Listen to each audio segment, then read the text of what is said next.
आपल्याला बघायची पुढची एक्सरसाइज, लेग एक्सरसाइज. पुन्हा आपल्या खुर्चीवर त्याच पद्धतीने बसायचंय. दोन्ही हात मांडीवर ठेवा किंवा अशा पद्धतीने ठेवा आणि आपले फक्त उजवा पाय श्वास घेत वरती वर करायचा आहे, पूर्ण सरळ अशा पद्धतीने. श्वास सोडत पाय खाली ठेवा. डावा पाय श्वास घेत वरती आणा. बघा तुमचे गुडघे, त्याच्यानंतर खाली पाय, पोटऱ्या यांना छानपैकी एक्सरसाइज होते. ते स्नायू ताणले जातात. उजव्या पायाने श्वास घेत पाय वरती, श्वास सोडत हळूहळू पाय जमिनीला टेकवा. डाव्या पायाने inhale up, exhale down.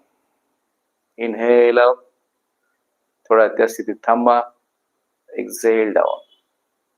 Inhale up, exhale down.